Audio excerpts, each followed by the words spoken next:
Assalamualaikum warahmatullahi wabarakatuh. Sebelumnya, perkenalkan nama aku Nur Azmi Dewati dengan NIM 6122410251 dari RA7 Prodi Manajemen. Di sini aku bakal jelasin apa sih itu etika berkomentar di media sosial. Jadi, media sosial seperti Instagram, TikTok, X atau yang bisa kita sebut dulu itu Twitter, Facebook, dan YouTube itu kini menjadi wadah utama bagi masyarakat untuk berpendapat dan juga berinteraksi. Namun, kebebasan berpendapat sering disalahgunakan dengan munculnya komentar negatif, ujaran kebencian, bahkan perundungan loh.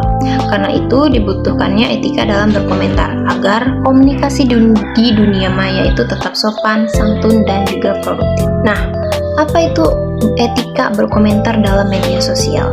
Jadi, etika berkomentar di media sosial itu pada dasarnya adalah penerapan akal sehat dan juga sopan santun di dalam interaksi digital. Ini merupakan seperangkat pedoman perilaku yang mengatur bagaimana kita harus menanggapi, mengkritik, ataupun berdiskusi mengenai konten yang kita temui di platform daring. Intinya dari etika berkomentar ini itu kita harus bertanggung jawab terhadap apa yang kita ketik. Setiap komentar yang kita unggah harus mencerminkan rasa hormat dan juga empati kepada sesama pengguna. Ketika kita berkomentar, kita juga harus selalu ingat bahwa di balik layarnya itu ada manusia nyata dengan perasaan, bukan sekedar avatar ataupun nama akun.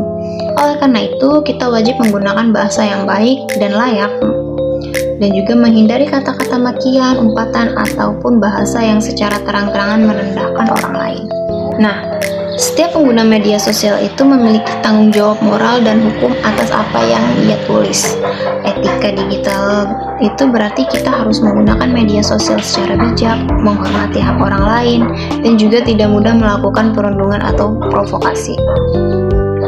Tujuannya itu yang pertama ada menjaga suasana komunikasi yang damai dan saling menghargai, terus ada mencegah kesalahpahaman dan konflik antar pengguna, melindungi reputasi pribadi dan pihak lain, terus mewujudkan lingkungan digital yang sehat dan beradab, dan juga mendukung kebebasan berpendapat yang bertanggung jawab. Adapun prinsip etika dalam berkomentar. Yang pertama, itu harus menggunakan bahasa yang sopan dan juga santun, berpikir sebelum mengetik, menghormati perbedaan pendapat, terus fokus pada isi bukan pribadi, terus hindari penyebaran hoaks ataupun provokasi. Contoh komentar yang etis. Nah, yang di sini kayak terima kasih sudah berbagi informasinya bermanfaat. Terus ada lagi contoh komentar yang etis. Yang pertama itu ada terima kasih sudah berbagi informasinya sangat bermanfaat. Terus yang kedua ada saya setuju dengan pendapatmu tapi ada tambahan dari saya. Dan yang ketiga ada menarik tapi bagaimana kalau kita lihat dari sisi lain. Nah, terus ada juga contoh komentar yang tidak etis yang kayak seperti bodoh banget sih.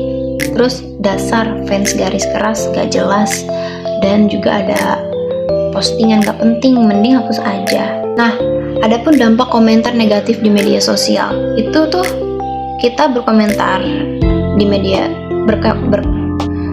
kita berkomentar negatif di media sosial itu bisa banget loh merusak reputasi seseorang atau diri sendiri, terus menimbulkan perundungan, memicu konflik sosial dan ujaran kebencian, dan juga itu bisa dijerat hukum UU ITE terutama jika mengandung fitnah ataupun penghinaan. Gimana sih cara kita untuk menjaga etika dalam berkomentar? Yang pertama, kita tuh harus pahami dulu apa konteks postingannya itu sebelum kita menulis komentar. Yang kedua, tulis komentar dengan niat baik, bukan untuk menjatuhkan. Dan yang ketiga, jangan ikut menyebarkan komentar yang negatif. Dan yang keempat, gunakan emoji atau tanda baca dengan bijak. Dan yang terakhir, jadilah contoh pengguna media sosial yang sopan dan beretika.